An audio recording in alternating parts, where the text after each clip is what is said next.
আসসালামু আলাইকুম। ঈদ মোবারক। পবিত্র ঈদুল আজহার শুভেচ্ছা। বাংলাদেশে একই সাথে দুইটা ঈদ চলছে। প্রথমত পবিত্র ঈদুল আজহা, দ্বিতীয়ত হচ্ছে 2024 টি-20 বিশ্বকাপে বাংলাদেশ দল সুপার 8-এ কোয়ালিফাই করেছে নেপালকে 21 রানে হারিয়ে। সেই কারণে বাংলাদেশে ক্রিকেটে এবং ক্রীড়াঙ্গনে আরও একটি ঈদের খুশির আমেজ। সেই কারণেই বললাম যে বাংলাদেশে একই সাথে দুইটা ঈদ চলছে। বাংলাদেশ নেপালকে 21 রানে হারিয়ে দেওয়ার মাধ্যমে সুপার 8 নিশ্চিত করেছে এবং সেই সাথে বাংলাদেশের প্রতিপক্ষ তিনটি, সেটা হচ্ছে ক্রিকেটের দুই মরল অস্ট্রেলিয়া, ভারত এবং সেই সাথে আফগানিস্তান। আজকে বাংলাদেশ নেপাল ম্যাচ নিয়ে কথা বলবো এবং সেই সাথে সুপার 8-এ বাংলাদেশের প্রতিপক্ষদের নিয়ে কথা বলবো আজকে এই ভিডিওতে। সকলকে স্বাগতম স্পোর্টস টকিং বয়ের নতুন একটা ভিডিওতে খেলাধুলার বিষয় নিয়ে স্বাধীনভাবে নিজের মত প্রকাশ।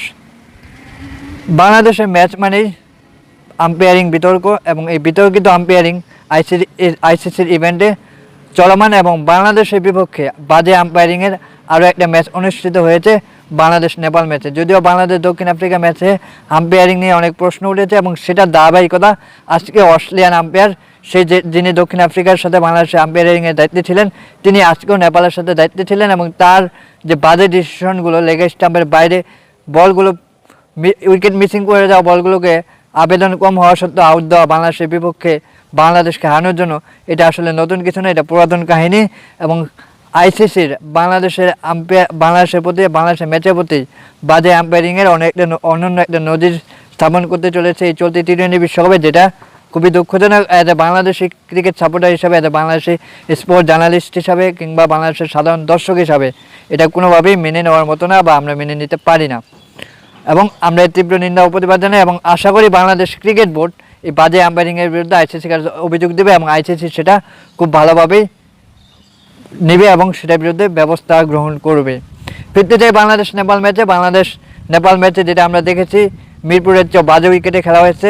সেন্ট ভিনসেন্ট, সেখানে 106 রান করেছে বাংলাদেশ দল প্রথমে ব্যাট করে এবং সেই সাথে প্রতিপক্ষকে 85 রানে অল আউট করে 21 রানে জয় তুলে নিয়েছে।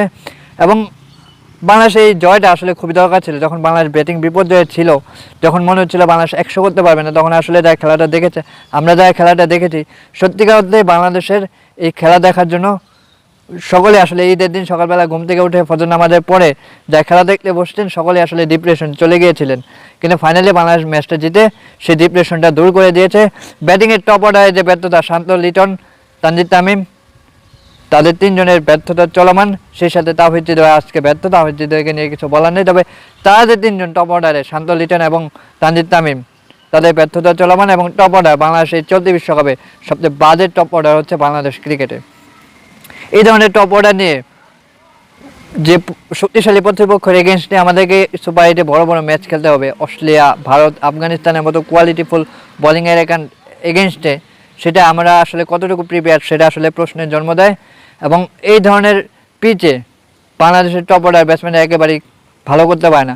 ম্যাচের টার্নিং পয়েন্ট যদি আমি বলি, সেটা হচ্ছে মাহমুদুল্লাহ রিয়াদের রান আউট এবং সাকিব আল হাসানের একটা বাজে কলে, যিনি আসলে এই পিচটাতে ভালো ব্যাটিং করছিলেন, পরপর বাউন্ডারি হাঁকিয়েছেন 13 বলে 13 রানে। এই ম্যাচে যদি কেউ 100 স্ট্রাইক রেটে ব্যাট করে বাংলাদেশে, একমাত্র দ্যাট ইজ মাহমুদুল্লাহ রিয়াদ এবং তাকে রান আউট করা হয়েছে। অর্থাৎ প্রতিপক্ষ দলকে গুরুত্বপূর্ণ এবং দলের সবচেয়ে পারফর্মার ক্রিকেটারকে উইকেট শো করে দিয়েছেন সাকিব আল হাসান, সেজন্য সাকিব আল হাসানকে একটা ক্রেডিট দিতে হয়। আর বোলিংয়ের কথায় যদি আসি, তানজিদ হাসান সাকিব, যাকে আসলে বিশ্বকাপে নেওয়ার পর থেকে সমালোচনা ছিল, তিনি কিন্তু তার যোগ্যতা প্রমাণ করেছেন এবং তিনি 4 ওভার বল করে 21টা ডট বল দিয়েছেন, যেটা টি-20 বিশ্বকাপের রেকর্ড। এবং অভিনন্দন তানজিদ হাসান সাকিবকে এবং তিনি 3 উইকেট লাভ করেছেন মাত্র 7 রান দিয়ে। তার এই বোলিং ক্যারিশমার কারণে আসলে বাংলাদেশের জয়টা অনেক সহজ হয়ে গেছে। শেষের দিকে মুস্তাফিজুর রহমান তার আইপিএলের ফর্মটা ধরে রেখেছেন এবং দুর্দান্ত বল করেছেন।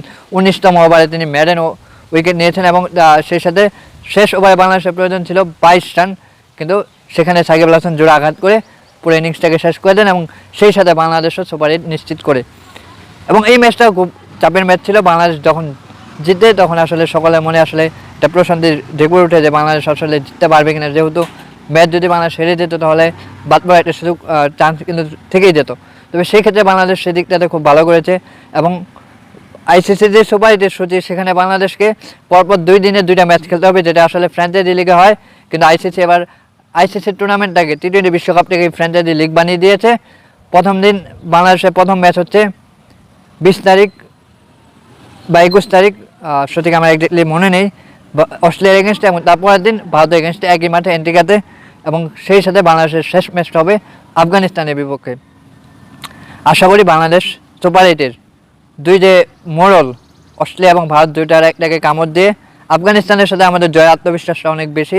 যদি প্রথম দুইটা ম্যাচে একটা ম্যাচ বাংলাদেশ কোনোভাবে জয়লাভ করতে পারে, সেক্ষেত্রে অবশ্যই বাংলাদেশ সেমিফাইনালে যাওয়ার যোগ্যতা রাখে।